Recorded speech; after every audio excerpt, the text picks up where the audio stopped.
Hey everyone, I'm glad that you're listening to this podcast, and I have a quick question for you. Have you ever thought about starting your own podcast? The reason I ask is because when I was trying to get this podcast off the ground, I had so many questions. How do I record an episode? Where do I find background music? How do I get my show on Apple Podcasts, Spotify, and all the other places that people like to listen? Where do I get advertisers? Well, the answer to every one of those questions was rather simple. Anchor. Anchor is a one-stop shop for recording, hosting, distributing, and monetizing your podcast. And all of it is 100% free and 100% ridiculously easy to use. I mean, you can record off your phone, you can record off your iPad, you can pretty much get a microphone, you can be more elaborate. I mean, you have a million different ways to do it, and you can edit it right on your smartphone, your tablet, even on your computer if you like. I mean, it gives you all types of commodities as far as being able to edit, to post, and obviously to distribute. So if you've really wanted, and if you've always wanted to start a podcast, go to anchor.fm/start. I want you to join me and as well join this diverse community of podcasters already using Anchor. Remember, that's anchor.fm/start. Hey, let me know if you have any questions. I'll see what I can do to help you out.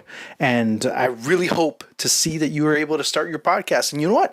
Send me your link because I really can't wait to be able to hear your podcast. Remember, it's Anchor, your place to be able to do the best podcasting. And the easiest way possible to do podcasting is only on Anchor.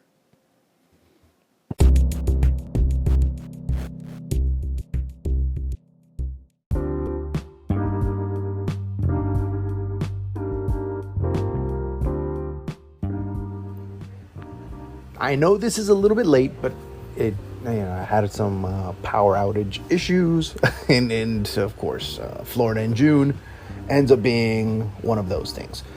So, day 2 of Copa America, we saw some really interesting things, and again, Chile and Argentina with another draw.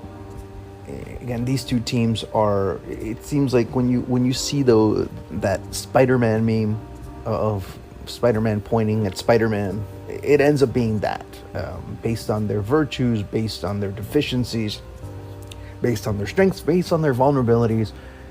This matchup always ends up being very close to the vest, ends up being based on a mistake or a missed opportunity or a brilliant moment that we end up seeing. Argentina, there's some good things about them. I mean, there's some positive things to look at. It's a team that hasn't played, that has played, 3 matches in a span of 200, in the past couple of, week or so, maybe a little bit more, 10 days.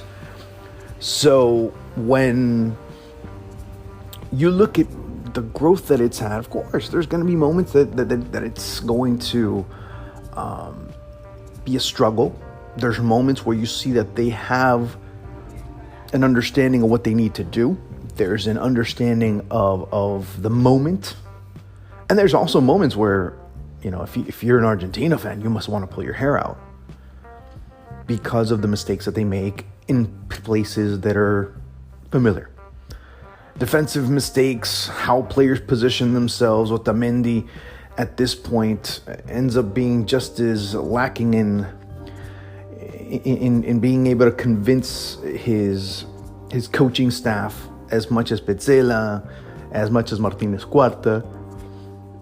Maybe you start looking at other options. Maybe you start looking somewhere else. And when it comes to central defense, Nicolas Tagliafico comes in and commits a foul, and many are like, "Oh, it wasn't a penalty. It's not a penalty.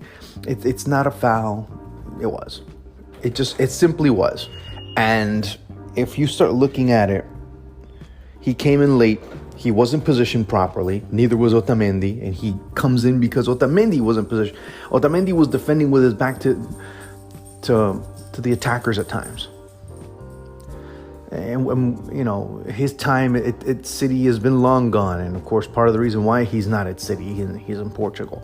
We start seeing it And when you have those types of problems, then it's gonna end up nipping you in the butt at one point or another.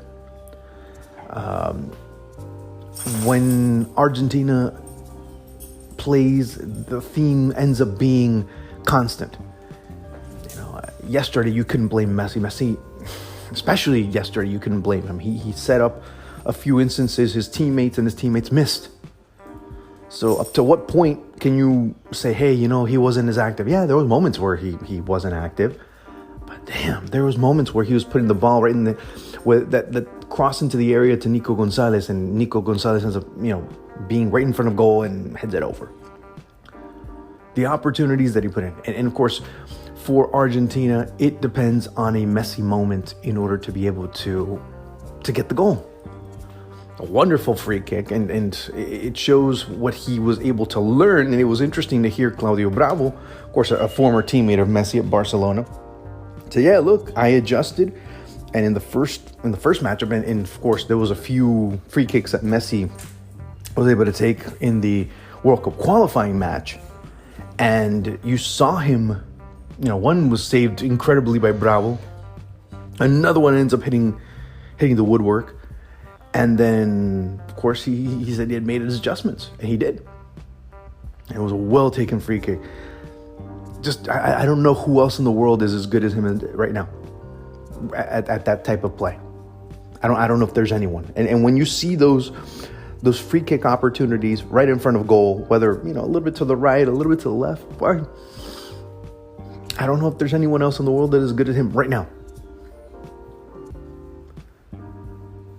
And that's pretty much where it goes as far as Argentina is concerned. Chile. Let me talk about Chile a little bit. At times they seem lost. To me, one of the best players for Chile ends up being Jan Meneses on the day. I liked what he was able to do down that left side. Arturo Vidal, all right, yeah, okay. Nothing really overwhelming, nothing really out of this world, but of course it's typical Arturo Vidal that he's able to do what he did, of course. Also great heads up there by Edu Vargas. Many were asking for encroachment. None. It was just him being heads up and him if you see the replay, he's behind the Argentine defenders when he takes off. It's just that the Argentine defenders, number one, weren't paying attention, and number two, started trying to find a call that wasn't there, that was non-existent. When Dibu Martinez ends up making the save, nobody's there for the rebound, and that's when Edu Vargas charges in and 1-1. Give him a great deal of effort. Give him a great deal of credit for the effort. So we go there. Again, 1-1. If you're a betting man, that would have probably been the safest bet that you would be able to make. And not only is it the safest bet, it would have been the right bet. So, again, yet another time where Argentina and Chile end up, sharing honors. Now, Paraguay. Love the personality they showed, but obviously they felt that the chum was in the water, especially after Bolivia go down a man. For Bolivia, it would have been a historic moment. I put it on social media last night. Maybe it was my fault because I jinxed them. Maybe it was my fault. I don't know. I put out on social media, Bolivia's on the verge of doing something they haven't done since 1979, which was be able to go unbeaten in 3 consecutive matches. They did that back in 1979. At that point, actually, they had gone unbeaten in 4. But that's then the longest streak that they had up to now. Actually until 1985, when they had won 2 in a row, or when they had gone unbeaten in 2 in a row. That was the last time they had been able to do that. Since then, they haven't been able to establish a streak, much less, a losing streak, yes, but not an unbeaten streak in nearly 36 years. So that one came to an end yesterday. Although going into the second half, They were ahead 1-0, but they were a man down. But Paraguay also at the same time were attacking incessantly.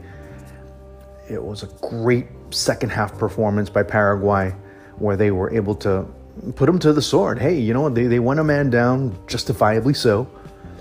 And mind you, it could have gone 2-2 at one moment. There was a counterattack by Bolivia, and Bolivia ends up, with Anthony Silva in goal. I love Anthony Silva as a goalkeeper. He is one of those that can make 25 saves in a match, but he can also make 2 or 1 in a match if necessary. And what I say, because many would say, well, that's his job. He's supposed to. Yeah. But again, there's this notion of a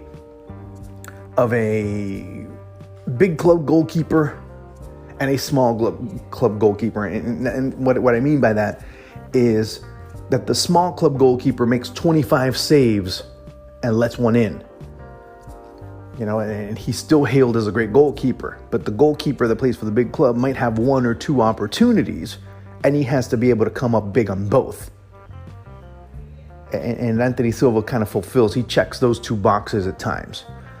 I loved what Miguel Almirón was able to do.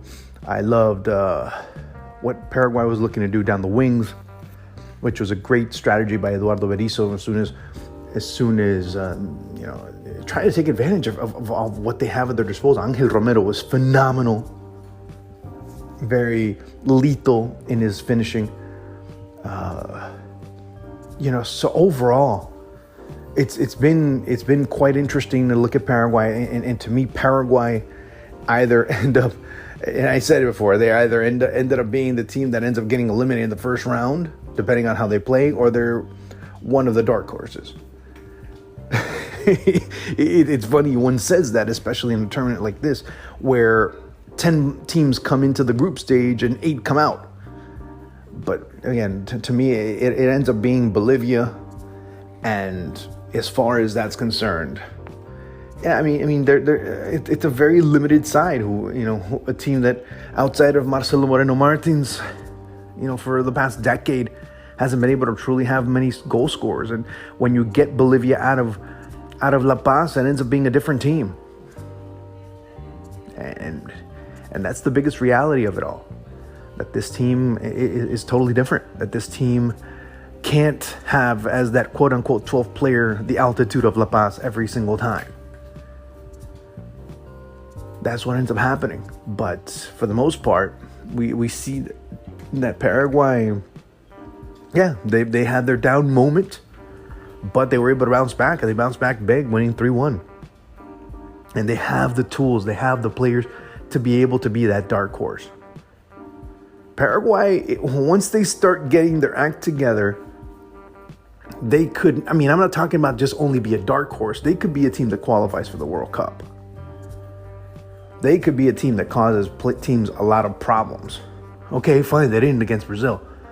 But then who has? Right? It's just plain and simple. But when you look at it from that perspective, Paraguay can cause Argentina problems, has caused Argentina problems, can cause Uruguay problems, can cause everyone else in CONMEBOL problems, because it is a bit worrying the overall level of some teams. It is also worrying the changeover and the possible players that can come in as replacements or options to reload during a World Cup qualifying process. And we haven't seen that from some national teams. In some positions of importance, in some positions of relevance. So, with that in mind, we end up looking at this Copa America, and it seems like it's Brazil. As we said at the beginning, as everyone said in the beginning, and everyone else. And this is why Paraguay becomes such an interesting option. Because Paraguay can attack, Paraguay can counterattack, and in a one-off match, I'm not talking about World Cup qualifying or anything of that nature. In a one-off match, okay? In a one-off match, Paraguay, I don't know about beat Brazil, but they can take them to penalties. And at that point, it's up for grabs.